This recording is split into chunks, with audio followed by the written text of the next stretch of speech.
شاید ایک آدھ مرتبہ اس نے آپ کی بیٹی کو دیکھا ہے۔ مجھے تو بہت خوشی ہوئی کہ اس نے ہمیں ایک بہت اچھے گھرانے میں آنے کا کہا۔ مجبوراً ہی سبین کو ان لوگوں سے ملوایا گیا تو ان کی آنکھوں سے جھلکتی پسندگی امی کو جذبس کر گئیں۔ انہوں نے پہلو بدلتے ہوئے بڑی بے تکلفی اور دلکش انداز میں عدنان کی بھابھی سے گفتگو کرتے سبین کو دیکھا تھا۔ واقعی اس کی خوبصورتی اور معصومیت نظر انداز کرنے والی تو نہیں تھی، اوپر سے اس کی شوخی سے چمکتی آنکھیں اور ہر پل ہنسی سے پھول بکھیرنے والی عادت اسے اور بھی دھمکا رہی تھی۔ حمزہ کے رونے کی آواز سنتے ہی بھابھی کو سبین کو وہاں سے ہٹانے کا بہانہ مل گیا تھا، اور اس کے ڈرائنگ روم سے باہر جاتے ہی امی نے معذرت خواہ انداز میں کہا، آپ کا یہاں آنا اور سبین کے رشتے کی بات کرنا یقیناً ہمارے لیے بھی خوشی کی بات ہے، مگر مجھے بہت افسوس ہے کہ میں آپ کی اس خواہش کو پورا نہیں کر سکتی۔ اگر عدنان نے احمد سے بات کی ہوتی تو اسے پتہ چل جاتا کہ سبین کی بات احمد سے طے ہے۔ عدنان کی بھابھی اور امی کا پھیکا پڑتا رنگ ان سے چھپا نہیں تھا۔ انہیں افسوس تو ہوا، مگر سبین واقعی انہیں اتنی عزیز تھی کہ انہوں نے کافی دیر پہلے ہی اس پر سوچنا شروع کر دیا تھا۔ عدنان کی امی نے فوراً خود کو سنبھال کر خوش دلی سے کہا، یہ تو بہت خوشی کی بات سنائی آپ نے۔ ہمارے لیے عدنان اور احمد دونوں ایک جیسے ہیں۔ میرے خیال میں واقعی احمد نے عدنان سے اس بارے میں کوئی بات نہیں کی، ورنہ وہ ہمیں یہاں آنے کا نہ کہتا۔ عدنان کی بھابھی پرسوچ انداز میں بولی تو بھابھی نے فوراً بات سنبھال لی۔ دراصل یہ بات بہت پہلے بڑوں کے درمیان طے ہے، ان دونوں کی اسٹڈیز ڈسٹرب ہونے کی وجہ سے انہیں نہیں بتایا گیا، مگر احمد کے امریکہ جانے سے پہلے ہمارا باقاعدہ منگنی کرنے کا پروگرام ہے۔ اچھا، وہ بجھ سی گئی، پھر مسکرا کر بولی، خدا نصیب بچے کرے، بہت پیاری بچی ہے، ماشاءاللہ۔ امی تو جیسے ان لوگوں کے جانے کے انتظار میں تھیں، انہوں نے رات کو ہی ابو اور چچا جان کے سامنے بات چھیڑ دی۔ بھئی اس معاملے میں آپ مختار کل ہیں بھابھی، چچا جان ہنستے ہوئے ان پہ ذمہ داری ڈال گئیں، تو انہوں نے اطمینان کی سانس لیتے ہوئے کہا، تو پھر میں احمد کے امریکہ جانے سے پہلے ان دونوں کی منگنی کرنا چاہتی ہوں۔ ان کی جلد بازی پر ابو بہت محظوظ ہوئے تھے، پھر بولے، ہر ماں کی طرح تمہیں بھی بیٹے کے سر پر صحرا سجانے کا شوق ہے، مگر میرا خیال ہے کہ احمد کی واپسی پر ایسا سوچا جائے، آج کل کے لڑکوں کا کیا بھروسہ۔ ابو ایسا تو مت کہیں، احمد کی نیچر ایسی نہیں ہے۔ بھابھی تو تڑپ ہی اٹھی تھی۔ عثمان بھائی نے بھی ان کی تائید کی تھی۔ میرا بھی خیال ہے کہ اس میں کوئی حرج نہیں۔ لو بھئی، سارے ووٹ تو اپوزیشن ہی لے گئی، اب تم ہی فیصلہ سناؤ، ابو نے ہنستے ہوئے چچا جان کو کہا تو وہ مسکرا دیے۔ بھابھی نے بالکل سبی کی ماں جیسا فیصلہ کیا ہے، اور پھر احمد سے بڑھ کر میرے لیے کوئی نہیں ہے۔ ان کے الفاظ سے رضامندی ظاہر تھی۔ بھابھی فوراً سبین کے کمرے کی طرف لپکی۔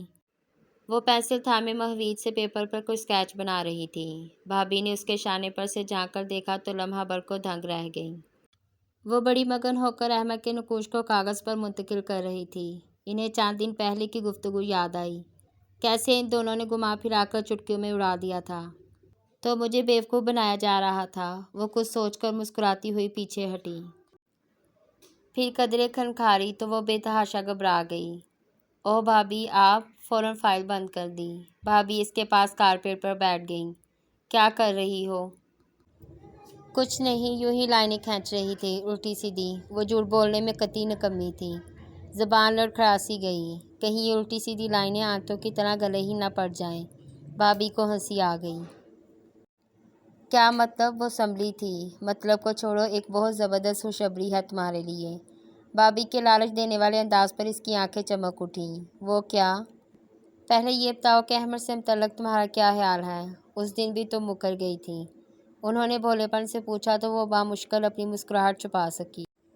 ایک تو آپ کی تعمیر میں خدا نے شاید بے یقینی کا مادہ بہت استعمال کیا ہے، مجال ہے جو یقین کر لیں کسی بات کا۔ بھئی کوئی عقل سے پیدل ہی ہوگی جو احمد کو پسند کرے گی۔ میں ایسی بیوقوفی کیوں کرنے لگی؟ وہ بڑبڑا کر بولی تو بھابھی نے دل میں اس کی ہوشیاری کو سراہتے ہوئے زور سے کہا، شکر ہے خدا کا۔ آپ کیوں شکر ادا کر رہی ہیں؟ وہ حیران ہوئی تو وہ بڑے رازدارانہ انداز میں بولی، آج ایک بہت غلط فیصلہ ہونے والا تھا، وہ تو میں نے دخل اندازی کر کے روک دیا، ورنہ۔ کیوں پزل گیمز کھیل رہی ہیں؟ وہ جھنجھلائی۔ آج عدنان کی بھابھی اور امی تمہارا رشتہ مانگنے آئی تھیں۔ عدنان کے لیے؟ انہوں نے دھماکہ کیا۔ پل بھر میں سبین کی رنگت بدلی تھی۔ بھابھی نے بامشکل مسکراہٹ دبائی۔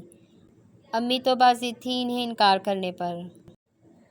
ان کا کہنا تھا کہ انہوں نے احمد کے لیے ہمیشہ سے تمہارے لیے سوچا ہے، وہ تو تم میرا شکریہ ادا کرو کہ میں تم دونوں کی ایک دوسرے کے لیے ناپسندیدگی کو جانتی تھی۔ میں نے امی کو سمجھا دیا، تب جا کے انہوں نے عدنان کے گھر والوں کو آج ہاں کر دی ہے، وہ بڑے احسان جتانے والے انداز میں کہتی اس کے بستر پر بیٹھ گئیں۔ وہ بے یقین انداز میں بھابھی کو دیکھ رہی تھی۔ ٹھیک کیا ہے نا میں نے، بھلا تم کبھی احمد کو پسند کر سکتی ہو؟ بقول تمہارے کوئی عقل سے پیدا لڑکی ہی ہوگی جو اس کے متعلق یوں سوچے۔ بھابھی اس کی رازداری کا خوب بدلہ لے رہی تھی۔ یہ کیسے ہو سکتا ہے؟ مجھ سے پوچھے بغیر، میری مرضی جانے بغیر وہ ٹوٹ کر ہوش میں آئی تھی۔ ارے پاگل، تمہارے پاس ایک ہی چوائس تھی، احمد یا عدنان۔ احمد تمہیں پسند نہیں ہے اور میں نے تمہاری طرف سے عدنان کو سلیکٹ کر لیا، ورنہ امی جان تمہیں احمد کے پلے باندھنے پر تلی ہوئی تھی، بلکہ سب گھر والوں کی یہی مرضی تھی۔ مگر میں نے انہیں احمد کے متعلق تمہاری رائے صاف صاف بتا دی۔ میں تم پر یہ ظلم ہوتے ہوئے نہیں دیکھ سکتی تھی۔ بھابھی کی ہمدردی پر اسے رونا آ گیا۔ ظلم تو اب کیا ہے آپ نے مجھ پر۔ کیا کہہ رہی ہو لڑکی؟ بھابھی مسکراہٹ دباتی اسے گھورتی ہوئی اس کے سامنے آ بیٹھیں۔ ایک تو میں نے تمہارے لیے اتنا اچھا فیصلہ کیا، اوپر سے تم مجھے ظالم قرار دے رہی ہو۔ سبیر نے خود پر قابو پاتے ہوئے ہتھیلیوں سے آنکھیں رگڑی تھیں۔ ابھی چند دن ہی تو ہوئے تھے اس حسین خواب کو آنکھوں میں سجائے، اور ان سب نے اسے اجاڑنے کا بندوبست بھی کر ڈالا تھا۔ جا کے کہہ دیں سب کو، میں کسی عدنان سے شادی نہیں کروں گی، اس نے بڑھائے ہوئے ہتھیلے انداز میں کہا تو بھابھی تفکر سے بولی، اگر اس سے شادی سے انکار کیا تو پھر احمد ہی بچتا ہے تو ٹھیک ہے نا؟ وہ بے تابی سے بولی تو بھابھی نے اسے گھور کر دیکھا، کیا مطلب؟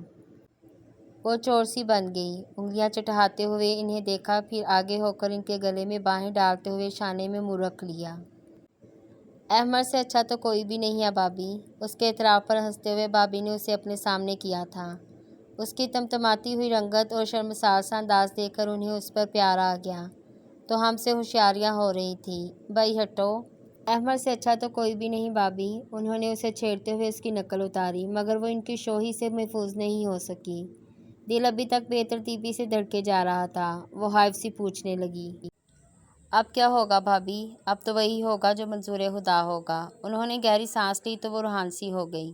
اب میں نے بتا تو دیا ہے، پھر بھی آپ پہلے کیوں نہیں بتایا؟ اب بھگتو۔ وہ مزے سے بولی تو سبین چڑ گئی۔ میری کون سی بچپن سے لو سٹوری چل رہی تھی؟ مجھے تو خود 4 دن پہلے پتہ چلا ہے۔ کہتے کہتے پھر وہ رک گئی کہ کیا؟ اگر آپ نے ابھی تک بیل آئیکن کو پریس نہیں کیا تو جلدی سے پریس کر لیں تاکہ میرے آنے والی ویڈیو کی نوٹیفیکیشن آپ کو ملتی رہے۔ مزید اچھی سٹوریز کے لیے چینل کو سبسکرائب ضرور کریں۔ بھابھی نے مسکرا کر پوچھا تو تھک ہار کر اس نے بتا دیا، میری طرف سے ایسا کچھ نہیں ہوا، وہ تو احمد نے مجھے بتایا کہ وہ مجھے… او ہو، بھابھی کو احمد کی ہوشیاری پر ہنسی آ گئی۔ کتنے سنجیدہ انداز میں وہ انکار کرتا تھا، اور اب آپ لوگوں نے مجھ سے پوچھا کیوں نہیں؟ میں کبھی بھی عدنان سے شادی نہیں کروں گی، وہ اٹل لہجے میں بولی۔ اب کی بات بھابھی کہکا لگا کر ہنسی تھی۔ تو کس نے کہا ہے عدنان سے شادی کرنے کو؟ ابھی آپ ہی تو کہہ رہی تھی۔ میں تو جھوٹ بول رہی تھی، وہ مزے سے بولی۔ سبین ان کی چالاکی پر چلا اٹھی۔ بھائی کبھی کبھی سچ جاننے کے لیے جھوٹ بولنا پڑتا ہے، وہ لاپرواہی سے کہہ رہی تھی، اور اپنا پول کھل جانے پر سبین تمتما رہی تھی۔ آپ بہت چالاک ہیں، دانت پیس کر سبین نے انہیں گھورا تو وہ اسے لیے بغیر بولی، اب ذرا مجھ سے تمیز اور ادب سے پیش آیا کرو، کیونکہ جیٹھانی کا ایک خاص مقام ہوتا ہے۔ آپ تو بس یوں ہی… میں تو بس مذاق کر رہی تھی۔ زد چاہ کر سبین نے بات سے مکرنا چاہا تھا۔